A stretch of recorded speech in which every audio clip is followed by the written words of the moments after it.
À Pontorson, dans la Manche, à 5 km au sud de la baie du Mont-Saint-Michel, le moulin de Moidré, construit en 1806, a repris vie après plus d'un siècle d'abandon. Restauré en 2003, il est classé depuis 2007 au patrimoine mondial de l'UNESCO. Je vous propose aujourd'hui de partir à sa découverte. Venez, suivez mes pas. Et ce moulin fonctionne aujourd'hui grâce à Michael, un meunier qui s'est installé et qui a repris il y a plus de 20 ans ce moulin, c'est ça? C'est exactement ça, ouais, effectivement, depuis 2003, donc ça va faire 23 ans cette année. Mais vous êtes un véritable passionné, Michael. Vous êtes meunier depuis toujours? Ah non, avant j'ai fait beaucoup de choses. J'ai été responsable d'un élevage porcin, par exemple. J'ai travaillé dans un port de plaisance pendant plusieurs années à Granville, pas loin d'ici, et je faisais un petit peu de bateau, du bateau à voile. Donc on travaille avec le vent aussi. Donc l'avantage, c'est qu'en arrivant ici, j'étais pas trop dépaysé. J'allais travailler avec le vent. Après, le moulin, il fallait que j'apprenne comment ça marche, en fait. Parce qu'il n'y a pas d'école pour devenir meunier, il faut apprendre sur le tas. Mais Voilà. qui vous a appris? Alors moi, j'ai appris au départ de la restauration, je suis arrivé, les charpentiers travaillaient déjà sur le moulin. Donc beaucoup avec eux qui m'ont donné des explications sur l'entretien du moulin, les principes de fonctionnement et tout ça. Mais après, au départ, les premières fois où j'ai fait de la farine, j'étais pas très fier. Parce que ça va très vite, ça craque de partout. J'aurais pu faire de l'huile, si vous voulez. Voilà. C'est que du bois, en fait. Et on se demande si on va casser au bout de 2 minutes. Est-ce qu'il y a de nombreux moulins similaires à celui-ci dans la baie, dans la région et même en France? Alors, à fonctionner, pas beaucoup dans le coin. Celle-là, ici, dans la baie, c'est le seul. Les autres, on va les trouver à l'abandon, juste la tour. Des fois, ça a été restauré pour faire des gîtes ou des maisons de vacances. De temps en temps, on voit les ailes dessus, mais ça fait du décor, il ne fonctionne plus. Ah d'accord. Ce moulin de Moidré, quelle est son histoire? Il a 200 ans? Alors, il a même 220 ans cette année. 1806, la construction du moulin. Il a fonctionné jusqu'à la fin du 19e siècle. Mais à partir d'une certaine époque, ça devient plus rentable pour le meunier. Donc, tout ce qui n'est plus rentable, on arrête et on fait autre chose. Et pendant un certain temps, il a servi de fenil pour stocker du foin. Quand on l'a repris en 2002, quand il a été racheté, tout était à l'abandon. Il n'y avait plus que les murs. Et tout a été refait sur mesure pour ce moulin. Si ce moulin de Moidré est classé au patrimoine mondial de l'UNESCO, c'est pas par hasard. Je vois qu'au loin, là-bas, on reconnaît une silhouette. Exactement. Le Mont-Saint-Michel, lui, a été classé dans les années 70 au patrimoine mondial. Et toute la baie et le moulin, effectivement, a été classé un peu plus en 2007 au patrimoine mondial aussi. Donc le Mont-Saint-Michel attire énormément de monde à l'année et j'en récupère quelques-uns qui viennent visiter mon moulin. Est-ce que ce moulin, il fonctionne exactement comme n'importe quel autre moulin? Alors en France, on a différents types de moulins à vent, mais majoritairement des moulins comme celui-ci, des moulins à tour. Un cylindre en pierre et un cône, un toit qui pivote dessus. Voilà, parce que le toit est mobile. Il faut toujours mettre nos ailes face au vent pour que ça fonctionne. Donc tout ce qui est au-dessus du mur, ça pivote. D'accord. Et la pierre, c'est la pierre du pays? Alors c'est la pierre du pays, c'est du schiste. Ce que vous avez vu autour du Mont-Saint-Michel, toute la vase qu'on appelle la tangue ici, eh bien au cours des millénaires, ça s'est solidifié et ça nous donne une pierre comme ça. Et ces ailes alors, qu'est-ce qu'elles ont de si particulier par rapport à d'autres? Alors, on n'a pas choisi des ailes avec des toiles. Le souci, c'est que les toiles, tous les matins, on arrive, il faut les installer sur les 4 ailes, les déplier, ça prend énormément de temps. Il faut monter dans les ailes, il pleut, je me fais mouiller, je peux glisser, tomber de mes ailes.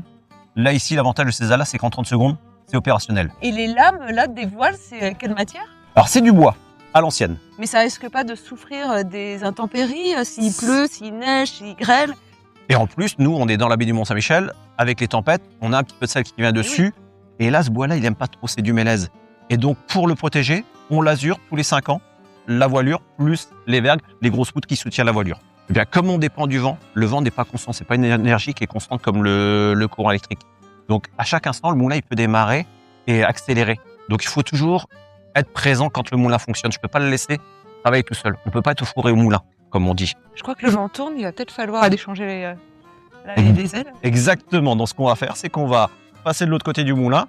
Et Ariane, c'est vous qui allez pousser sur la queue du moulin pour tourner les 12 tonnes de charpente et d'ailes. Ah, ça c'est moins drôle là du coup.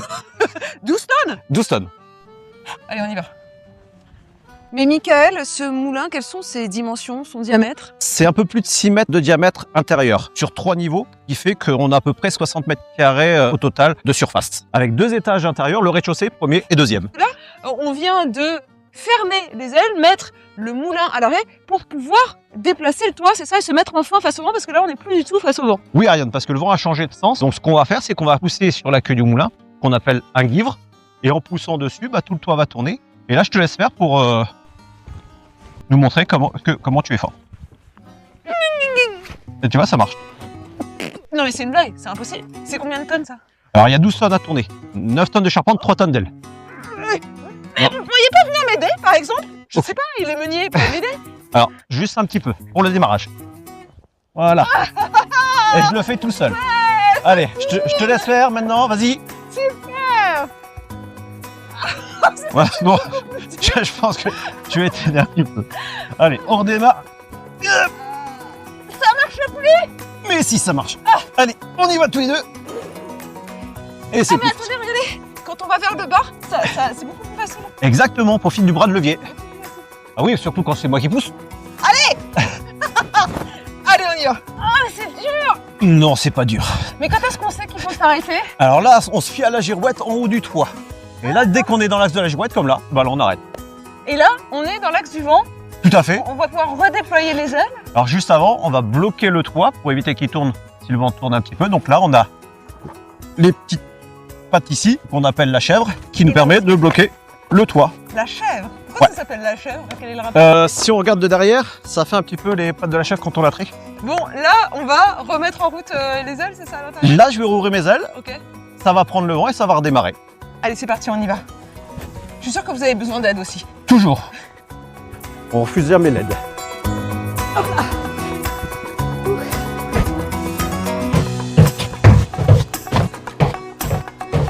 C'est où, c'est là? Au deuxième. Ah, mais c'est gigantesque. C'est hyper impressionnant, là. Et oui, et là, on se retrouve sous le toit. Tout Ouais. à l'heure, quand on a poussé sur la queue du moulin, c'est tout l'ensemble qui a pivoté. Alors, on a pu le faire à la main aussi, parce qu'on voit des petites roulettes sous chaque patin qui roulent sur un rail, D'accord. donc c'est plus facile pour nous.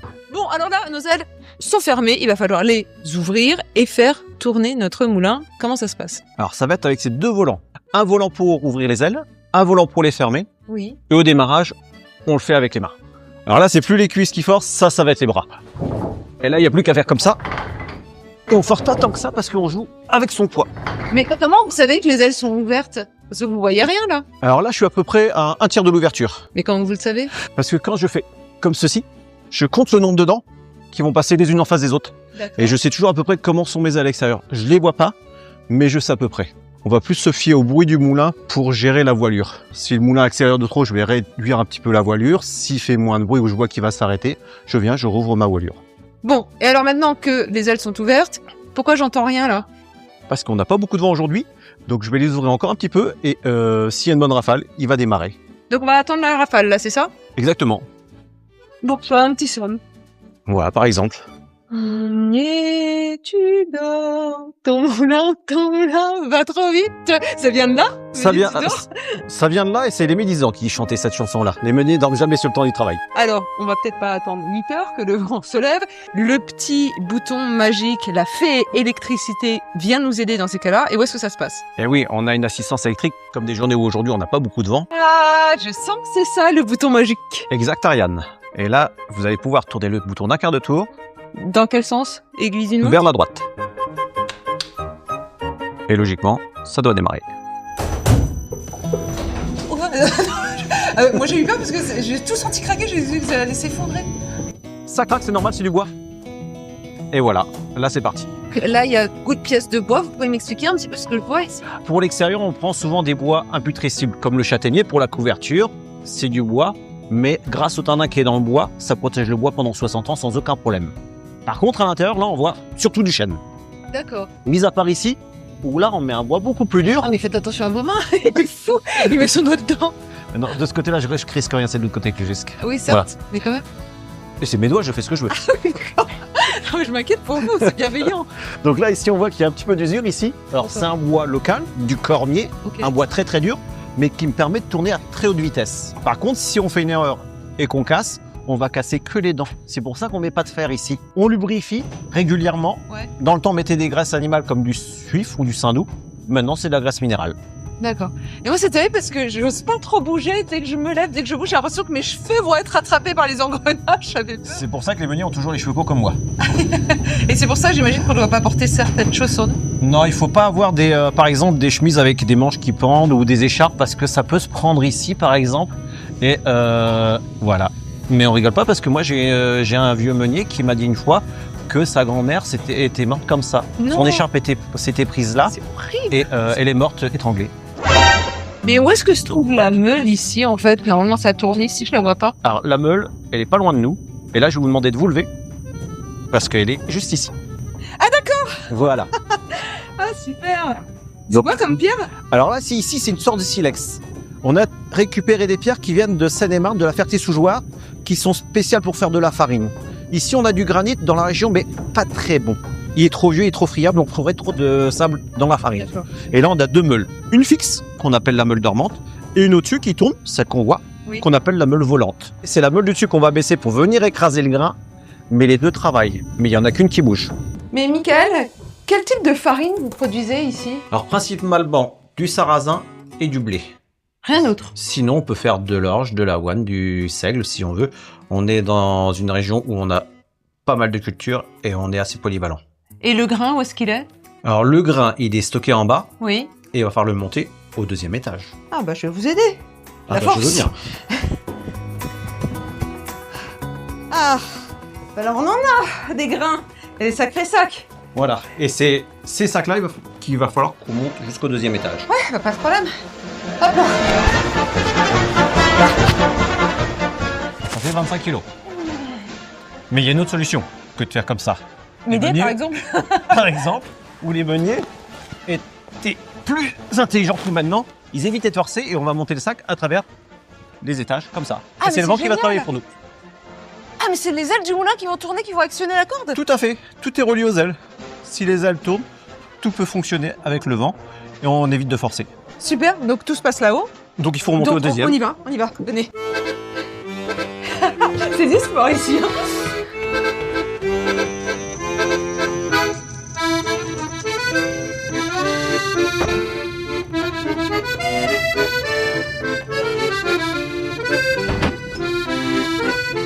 Alors, ça, on le met ici. Ici. Pourquoi? C'est là qu'on met le Exactement, on va verser le grain dans la trémie et une fois que c'est plein, on a à peu près 50 kg de grain à l'intérieur. grain. Et là, c'est quoi comme grain qu'on met? Alors là, c'est du sarrasin en ce moment, ce qui Ouais. nous sert pour faire des galettes.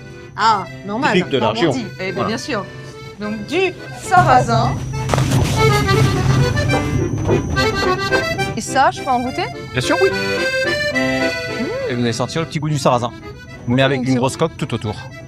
Et vous produisez combien de kilos de farine par heure environ? Alors, j'écrase en moyenne 100 kg de grain à l'heure. Sauf que sur 100 kg de grain de ce grain-là, je ne vais avoir à la fin que 55 kg de farine. Pourquoi? La graine est petite, mais en plus, il y a une grosse enveloppe tout autour. Si j'écrase du blé, la graine est plus grosse, l'enveloppe est plus fine, on monte jusqu'à 70% de farine. Pour la même somme de travail, je peux avoir un peu plus de farine avec le blé qu'avec le sarrasin. Donc une fois qu'on a mis le grain dans la trémie, qu'est-ce qui se passe? Alors le grain va s'écouler par une gouttière. Plus je vais aller vite, plus je vais incliner la gouttière pour augmenter le débit du grain. Pour l'instant, on va pas vite, Non. le débit est réduit. Ah mais là, il y a une tête de cheval, pourquoi?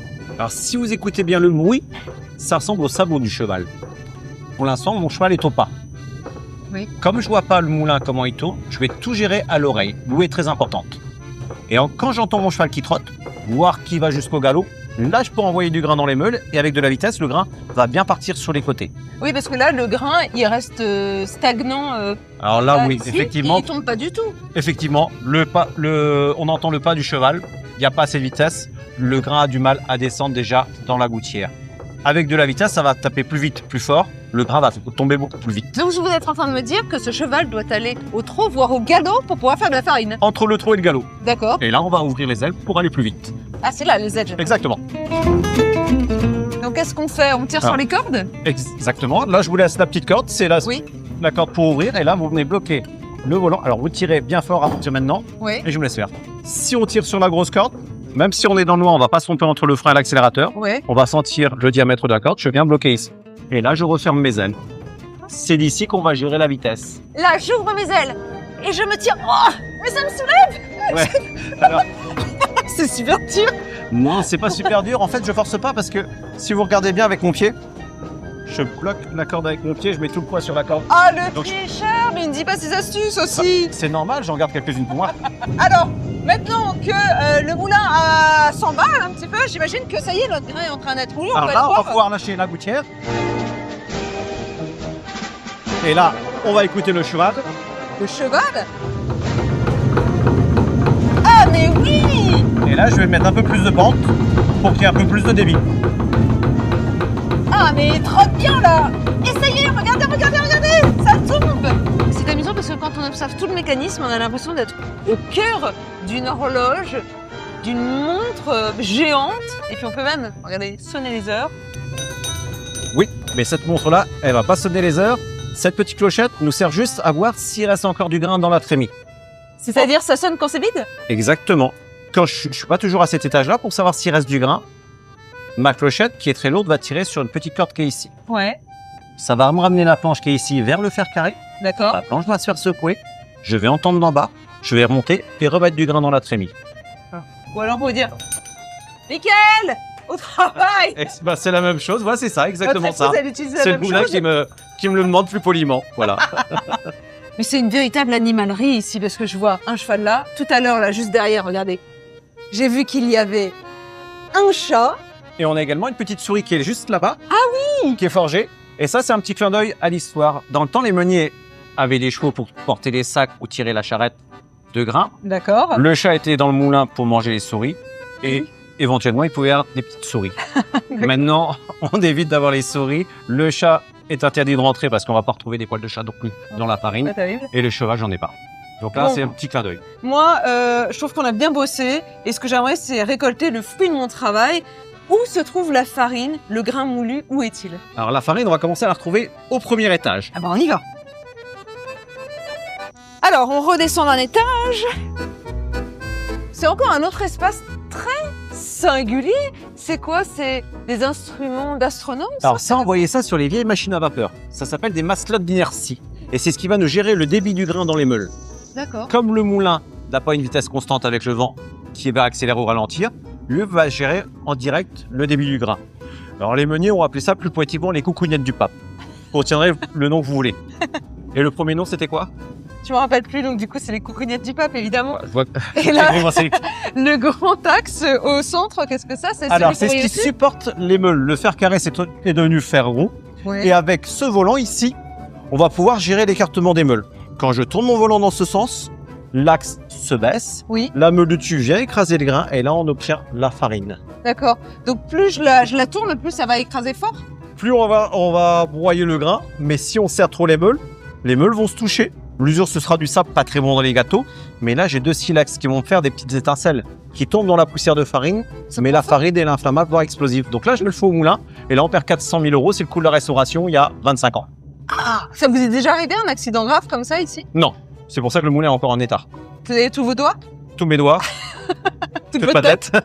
Oh, et là, c'est quoi? Une sorte de tamis géant? Enfin, Effectivement, c'est un tamis qui va nous sélectionner la farine.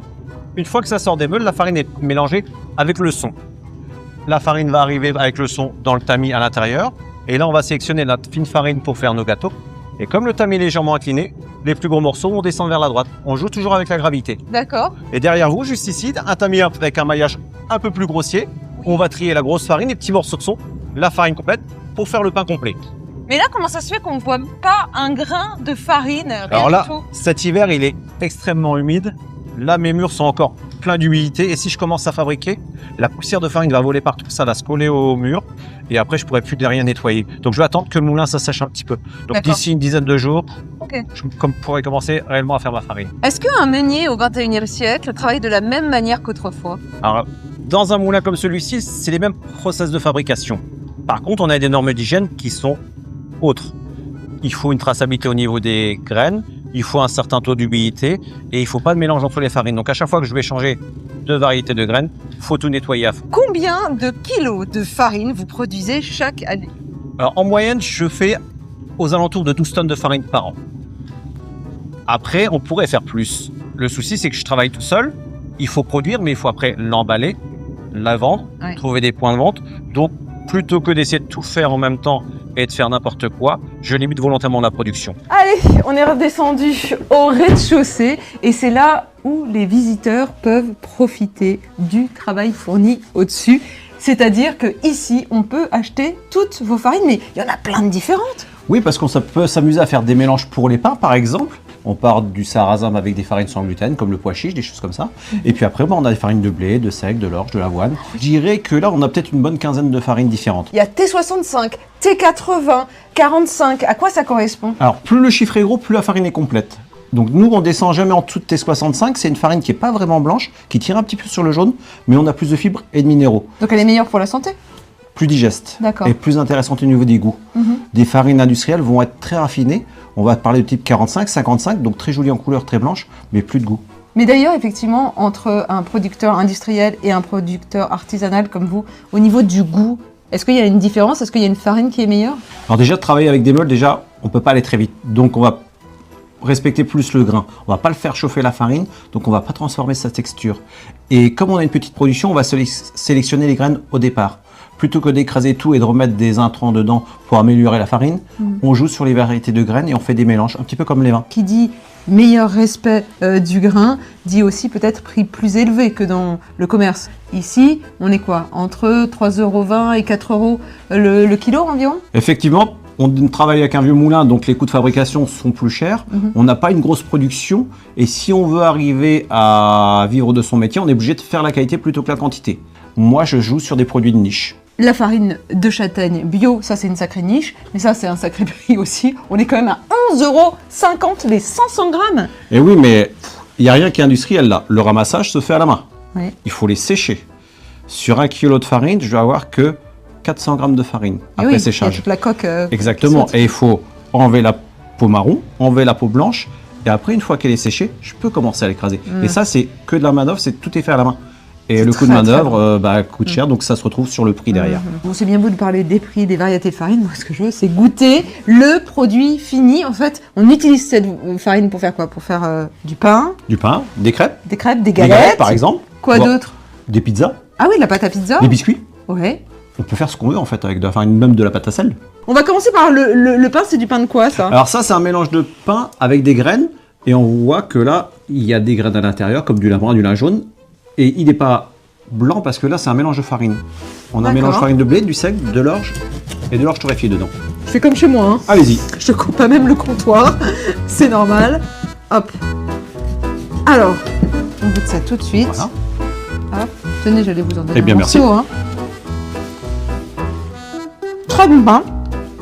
Alors, ce qui est agréable, c'est que c'est pas sec. Non. Je m'attendais à un pain super sec à l'intérieur.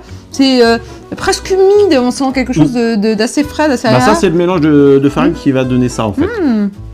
Alors là, je résiste pas à l'envie de goûter quelques petits bouts de galettes. On est quand même en Normandie. On va se faire plaisir, je vous en donne un Merci petit bien. bout. Et alors là, on la goûte vraiment nature pour voir le produit à l'état pur, uniquement avec la farine qui a été Moulu moulée ici. dans le moulin. Et là, on a vraiment le goût du sarrasin qui ressort. Parce que là, c'est pur sarrasin. Ça, c'est fantastique parce que la galette est froide, donc ça vend pas du rêve. Il n'y a rien dedans, ça vend encore moins du rêve. Et pourtant, je vous assure que ça a un goût très, très agréable. On sent ce sarrasin envahir tout le palais. C'est extrêmement agréable. Ah, je suis ravie d'être venue. Vraiment très, très bon. Bon, je repars avec tout ça, moi, parce que j'ai la route à faire, hein, Michael. Hop là, merci beaucoup. À bientôt. Hop. La confiture aussi. Ouais, non, je vous la laisse. Je prends ça. Allez. Ok. Merci, au revoir. Merci bien Ariane, à la prochaine. Si vous voulez comme moi visiter le moulin de Moidret, sachez qu'il est ouvert toute l'année, tous les jours, de 9h30 à 12h30 et de 14h à 19h. Mais attention, ces horaires peuvent varier en fonction des saisons. Et figurez-vous que c'est Michael en personne qui assure la visite. Prix de l'entrée 5 € pour les adultes, 3 € pour les 6-18 ans et c'est gratuit pour les moins de 6 ans. Pour plus d'informations, vous allez sur vos moteurs de recherche, vous tapez Moulin de Moidret et vous saurez absolument tout. Je vous laisse parce que là, j'ai du pain sur la planche. Bye bye.